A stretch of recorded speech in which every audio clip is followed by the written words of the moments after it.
वसुदेवं सुतं देवं कंसचाणूरमर्दनं देवकी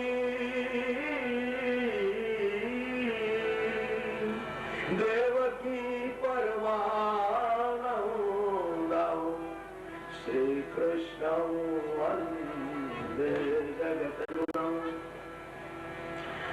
शुक्लां ब्रह्म विचारसार परमा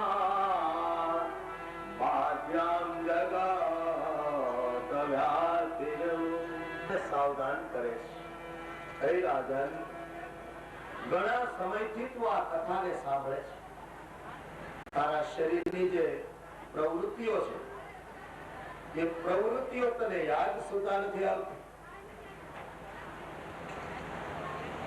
હે રાજન ખરેખર તું તન્મયતાને પાત્ર છે અને ભાઈ જગતના શ્રેષ્ઠ શ્રોતા તરીકે પરીક્ષિતને માન મળ્યું સારામાં સારો જે શ્રવણ કરનારો જેને શ્રોતાની પરાકાષ્ઠા કહેવાય એવા પરીક્ષિત રાજા છે. અને વક્તામાં શિરમોર જેને કહેવાય અને વક્તાની પરાકાષ્ઠા કહેવાય એવા સુખદેવજી મહારાજ. આ બે જોડી જગતમાં ન ભૂતો ન ભવિષ્યથી થઈ નથી, થશે નહીં અને છે નહીં. પરમાનંદ થાય છે. કથા પ્રસંગનો આજે છેલ્લો દિવસ છે. તો પરીક્ષિત રાજાની હવે જે કોઈ કામનાઓ છે તે શમી ગઈ છે. મનમાં મોક્ષની ઈચ્છા પણ નથી.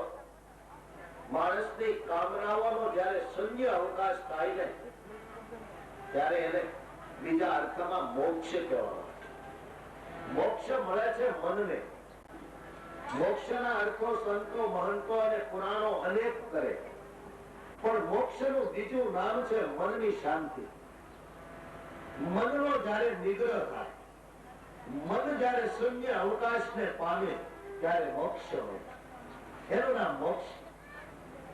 આ મન છે ને, મનની અંદર જ બધી પ્રવૃત્તિ સંકળાયેલી. મન એવા મનુષ્યાણામ કારણ બંધ મોક્ષ. બંધનમાં નાખે અને બંધનમાંથી છોડાવે એ મન છે. એટલે મનની અંદર જો શાંતિ અનુભવાય એનું નામ મોક્ષ. પરીક્ષિત રાજાને સર્પે ગ્રંથ તો પછી કર્યો. જોજો કથાઓ આવે છે કે પરીક્ષિત રાજા પોતે સુખદેવજી મહારાજના જ્ઞાને કરી અને આત્માને બ્રહ્મરંધ્રની અંદર સ્થાપે. બસ હવે તો મૃત્યુને માન આપવા પૂરતી જ એક પ્રવૃત્તિ બાકી રહી છે. મૃત્યુને માન બધાએ આપવું જોઈએ. દેહ ધારણ કર્યો એને માટે મૃત્યુ અનિવાર્ય છે, એટલે મૃત્યુનો સ્વીકાર કરવો જોઈએ. પરીક્ષિત રાજા મૃત્યુની રાહ જોઈ રહ્યા. એમાં આવી પેલા નાગે ગંધ કર્યો નહીં પીવું એ આપણી વંશજની વાત છે.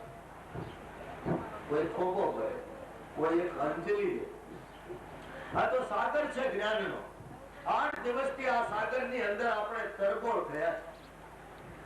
કોને કેટલું જ્ઞાન લેવું એની મરજી લેવા અથવા તો એની કક્ષા પ્રમાણે. નાનકડું ચકલું આવી અને પાણી પીશે તો થોડું પીશે. ગરુડ પક્ષી જેવું આવીને ચાંચ ભરશે તો અનગણનું પાણી એમાં જશે. એટલે સૌની કક્ષા, સૌની ગુણવત્તા પ્રમાણે આ જ્ઞાનનું સંપાદન થાય છે. સુખદેવજી મહારાજ કહે છે કે રાજા આ પ્રમાણે મેં તને ભગવાનના અનેક અવતારો, એ અવતારોની પાછળ એની લીલા, આ બધું મેં વર્ણ્યું છે. સુદામા જેવા મિત્રના એક દ્રષ્ટાંતથી ભગવાને જગતને સાબિત કરી આપ્યો કે ભાઈ એની પાસે ભેદભાવ નથી. ભગવાનની પાસે ભક્તિ કરે એમાં નાત જાતનો કોઈ સંબંધ નથી. ગમે તે ભક્તિ કરી શકે, ગમે તેવો નાનો માણસ પણ ભક્તિ કરી શકે. ભગવાને રામાયણમાં કહ્યું છે, શબરીના આશ્રમે પધાર્યા. શબરીએ હાથ જોડીને કહ્યું, મહારાજ હું તો અધમ છું, કેહી વિધિ સ્તુતિ કરું તુમારી, અધમ જાતિ મેં જડમતી મારી. ભગવાન હસતા હસતા કહે કે શબરી, મારી પાસે નાત જાતનો કોઈ નાતો કામ આવતો નથી. શબરીએ કહ્યું, અધમ તે અધમ અધમ અધિનારી, અધમ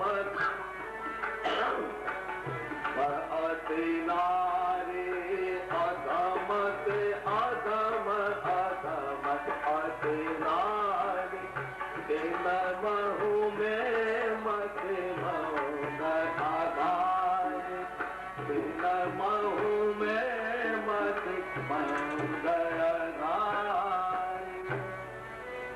હું તો અતિ પાપણી છું. અધમમાં અધમ અમારો અવતાર, સ્ત્રીના અવતાર. એની અંદર પણ આ તો અઘારી એટલે પાપી ભીલની પુત્રી છે શબરી. ભગવાને કહ્યું કે જાતિ પાતિ કુલ ધર્મ બળાય, જાતિ પાતિ કુલ ધર્મ બળાય,